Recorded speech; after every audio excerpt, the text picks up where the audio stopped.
Graça e paz, amados irmãos e irmãs. Estamos retornando para o terceiro e penúltimo dia da campanha Mudança de Vida 2, combatendo o sofrimento. O sofrimento é a parte fundamental da fé cristã, segundo de Timóteo 3, versículo 12. E a resposta divina para o sofrimento surge através do encontro com Deus e meditando em sua palavra. Os versículos, quando memorizados, pode ajudá-lo a encontrar uma resposta divina para o seu sofrimento. Deixe a palavra de Deus mudar a sua vida. Hoje, neste terceiro dia, iremos meditar no livro de Salmos 119, 75, livro de Atos 7, versículo 34, e encerraremos com o versículo-chave, Romanos 12, 21. Mas, lembrando rapidamente, do livro de Salmos 46, versículo 1, Deus é o nosso refúgio e fortaleza, socorro bem presente nas tribulações.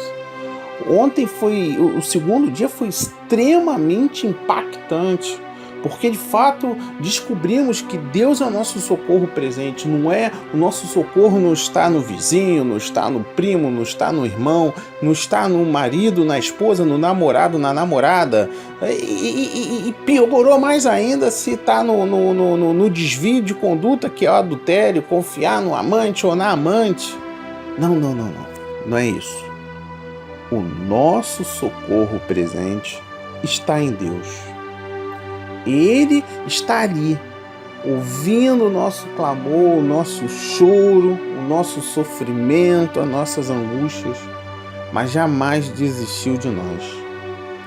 E hoje, neste terceiro e penúltimo dia da campanha, no livro de Salmos 119, versículo 75, bem sei, ó Senhor, que os teus juízos são justos, e que com fidelidade me aflige. Uau! Bem sei, ó Senhor, que teus juízos são justos, e com fidelidade me aflige. Neste versículo, o salmista volta a falar da aflição, sim, com gratidão e não com amargura, reconhecendo o grande valor da disciplina divina. Complementando este início do terceiro dia, iremos ler uma passagem extra, Hebreus 12, versículos de 7 a 11. A palavra do Senhor diz: é para a disciplina que perseverais, que Deus vos trata como filhos. Pois que filho há que o pai não corrige? Mas, se estáis sem correção, de que todos se têm tornado participante, logo sois bastardo, e não filhos. Além disso, tínhamos os nossos pais segundo a carne, que nos corrigiam, e respeitávamos, não havendo de estar em muito maior submissão ao Pai espiritual. E então viveremos? Pois eles nos corrigiam por pouco tempo, segundo melhor lhes parecia. Deus, porém, aleluia, nos disciplina para aproveitamento, a fim de sermos participantes da sua santidade. Toda disciplina, com efeito, no momento, não parece ser motivo de alegria, mas de tristeza. Ao depois, entretanto, produz profundo pacífico aos que têm sido por ela exercitado fruto da justiça. Amém, Senhor. Amém, graças a Deus. Meditando na palavra, eu gostaria que vocês anotassem para complementar o racional de Hebreus 12. Na verdade, nós iremos meditar dos versículos de 4 a 11. Amém? O racional desse versículo é o propósito do sofrimento. Hebreus 12, versículos de 4 a 11. Diz o escritor que eles precisavam lembrar-se que os seus sofrimentos nesta vida são leves, comparados com os de Jesus. A fidelidade ainda não tinha custado a qualquer deles a própria vida. Mas ainda eles se tinham esquecido do ensinamento das Escrituras que esclarece na qualidade de Pai amoroso. Deus usa as provações que os homens têm de suportar em sua experiência terrena para sua disciplina espiritual e educação como seus filhos. A própria experiência dessas provações, por conseguinte, é prova prática de que Deus os estava... é prova prática de que Deus os estava tratando como seus filhos. São aqueles que não passam por essas experiências que podem duvidar de sua posição de filho na família de Deus. Reconhecidamente, tais experiências são desagradáveis no momento. É importante, entretanto, reconhecer a mão invisível que as consola e submete-se reverentemente ao prazer do Pai, como os filhos frequentemente fazem no tocante a seus pais terrenos. É igualmente importante reconhecer o propósito de Deus nessas provações, bem como o proveito consequente que, no fim, inquestionavelmente, ganharão devido às mesmas. Esse fruto, divinamente tensionado, é nada menos que o crescimento na vida da retidão e da piedade prática. Tais resultados se verificam apenas na experiência daqueles que, em fé responsiva e persistente, estão preparados para se submeterem ao Deus invisível e ativamente cooperam, permitindo que a disciplina faça sua obra na esperança de um benefício digno do nome. A correção do versículo 5. O termo grego paideia significa educação, treinamento de uma criança, havendo aqui referência particular, como em Provérbios 3, 11 e 12. A disciplina é a repreensão. Note-se no versículo 7. E para a disciplina que perseverais. Tal tradução segue um texto grego diferente em apenas uma letra do texto, seguido por outras versões. É preferível quando ao sentido indicado, por que motivo Deus permite que as provações sobrevenham aos homens e faz com que os homens a suportem. Pai dos Espíritos, uma referência a Deus como Criador do espírito humano, contrastar com um Pai segundo a carne. O versículo implica que os seres assim criados podem conhecer a verdadeira vida somente quando se submete ao controle de Deus. Por pouco tempo, no versículo 10, a disciplina aplicada por nosso pai terreno tem seus limites. É administrada somente durante a infância. Depende da incerteza do julgamento ou do temperamento dos homens. A disciplina divina é infinitamente superior, sempre imposta, tendo em vista o interesse dos homens crentes em seu alvo, é torná-los compartilhantes da própria santidade de Deus. Retornando à campanha, para o segundo versículo, Atos 7, versículo 34. E a palavra diz: vi com efeito o sofrimento do meu povo no Egito, ouvi o seu gemido e desci para libertá-lo. Vem agora e eu te enviarei ao Egito. Neste versículo, Estevão mostra a importância de Abraão, Moisés e Davi na história da salvação. Foram homens usados por Deus para salvar, para livrar o povo do sofrimento. E agora, no último versículo, o versículo-chave, iremos meditar no livro de Romanos 12, versículo 21. A palavra diz: não te deixeis vencer do mal, mas vence o mal com bem.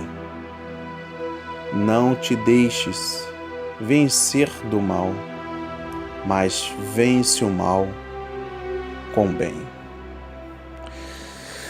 Meditando essa palavra profética, não deixe que o mal vença você, mas vença o mal com o bem. Na maior parte, nós queremos retribuir com a mesma pedra, ou às vezes até mais pesada, ou às vezes utilizando de meios que desagrada a Deus. Eu trago para esta última reflexão, um devocacional. Vença o mal com o bem. Em um mundo de ódio, em que a lei é a vingança pelo mal recebido, Paulo surpreende seus leitores de Roma, recomendando: não te deixes vencer pelo mal, mas vença o mal com o bem. Só quem nunca foi machucado pela injustiça e pela maldade de alguém é que acha estranho o impulso da vingança, da retribuição. Quem já foi assaltado à mão armada conhece bem o ódio que toma conta da gente, diante da impossibilidade de reagir à altura. A lei do olho por olho e dente por dente é a coisa mais espontânea no coração do homem natural. Ao afirmar que responder com o mal significa, em última análise, a vitória do mal, Paulo repete o ensino de Jesus. O contexto bíblico é bem explícito. Vingar-se é uma atitude tão negativa e tão devastadora que somente a justiça de Deus possui a capacidade de fazê-lo. Justamente a nós, outros humanos, mas servos de Jesus Cristo, cabe a postura do perdão que somente o amor de Cristo nos capacita a oferecer, se é que pretendemos vencer o mal com o mal. Para que serve então o sacrifício de Jesus? Meu irmão, minha irmã, persiste em vencer o mal com o bem. Reforçando, o apóstolo Paulo sabia por experiência própria que um perseguidor pode se tornar um discípulo fiel de Cristo e um zeloso servo do Senhor. Em outra carta, Paulo declarou: quando injuriados, abençoamos. Quando perseguimos, suportamos isso. Quando difamados, suplicamos. Concordamente, o verdadeiro cristão acata a palavra do texto de hoje. A fonte de todo mal é Satanás, o diabo. João 8, versículo 44 e 1 de João 5, versículo 19. Jesus disse que seus irmãos espirituais venceram Satanás por causa do sangue do Cordeiro e por causa da palavra do seu testemunho. Apocalipse 12, versículo 11. E isto mostra que o melhor modo de vencer Satanás e sua perversa influência sobre o atual mundo é fazer o bem por meio da nossa obra de evangelizar, ou seja, ensinar sobre Cristo. Estamos aqui para iluminar a vida das pessoas, seja quem for. Temos que andar como filhos da luz. Efésios 5, versículo 8. Vivemos em um mundo mau, mas Jesus nos chama para sermos diferentes e espalhar o amor. Estamos no meio de uma guerra que acabará somente quando Jesus voltar.